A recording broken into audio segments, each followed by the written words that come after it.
Ever wonder what really effective one-on-one teaching actually looks like? Well, today we're going to crack open a real, custom-made educational plan to see what makes it work. We're going to deconstruct it piece by piece.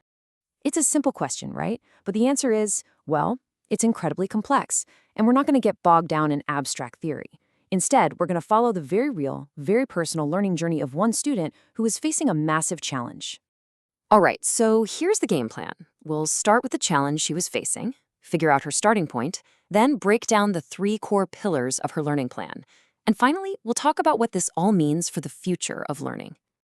Okay, so let's meet Lynn. She's a graduate student studying international relations, and she had a huge mountain to climb, one of the toughest language exams out there, the IELTS. Now, the thing about the IELTS is, it's not just about being able to chat. It demands that you prove you have an academic level command of English. We're talking about writing essays, following complex lectures, and debating big ideas. All things you'd have to do in a tough university setting. So, where do you even begin with a challenge like that? Well, with any personalized plan, you have to start with a deep and really honest diagnosis. You've got to know exactly where the starting line is before you can even dream of drawing a map to the finish line. Okay, take a look at this. This is an actual sample of Lynn's writing when she first started. You can see right away there are some gaps in grammar and vocabulary. This gives us that raw, unfiltered before picture, which is absolutely essential for measuring progress. And this table, it just lays that gap out perfectly. On the left, you see her comfort zone, simple, direct sentences. But on the right, that's the goal. That's the advanced, more nuanced language the exam demands. The entire plan was about getting her from the left side to the right. So, how'd they do? Okay, pillar number 1, make it relevant. Forget boring textbook drills. Her entire curriculum was built from the stuff of her actual life. And this isn't just a nice to have. It's just how our brains work, right? We remember things way better when they're connected to stuff we already know and deeply care about. So everything was anchored in what was happening in her life, like right then and there. Her major in international relations. Boom. That's where they pulled advanced vocabulary from. Her adjusting to a new country, perfect for real-world speaking practice. This approach doesn't just teach you the language, it makes it stick. It makes it real. And you can actually see this life-centric structure right in the syllabus. Month 1 is all about everyday confidence. You know, the practical stuff like ordering food or finding your way around campus.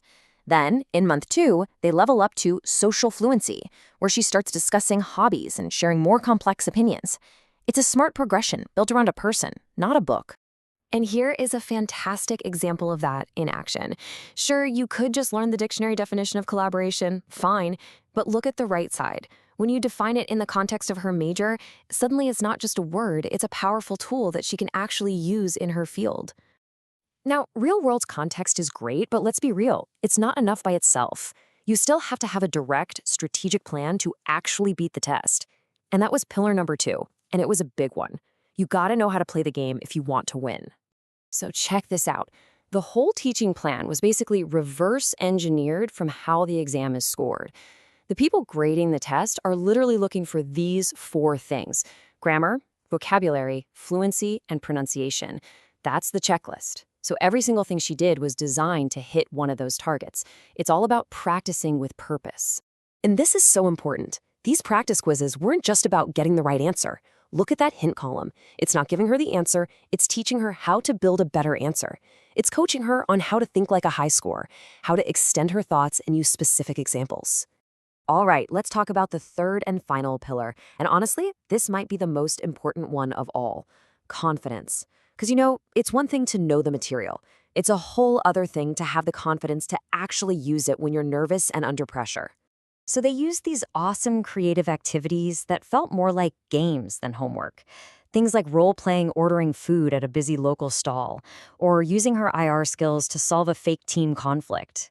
These little challenges build up that real-world communication muscle, and bit by bit, they just dismantle that fear of speaking. And speaking of unconventional, get a load of this. This is an actual quote from one of the lesson plans. I mean, an AI hip-hop sensei, it sounds a little silly, but it totally works. It breaks up the monotony, makes it fun, and just lowers the pressure. It's about doing whatever it takes to make that connection with the student. So, okay, we've taken this whole plan apart. What's the big takeaway here? What does this tell us about what real, effective learning should look like? Here's the bottom line. The magic happens where these 3 pillars meet. And they're not separate steps. They all work together.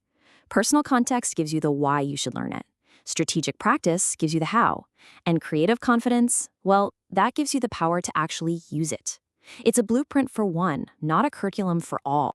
And that kind of leaves us with one big question, doesn't it? We've just seen proof that it's possible to create a learning experience that's custom built, super effective, and maybe even fun.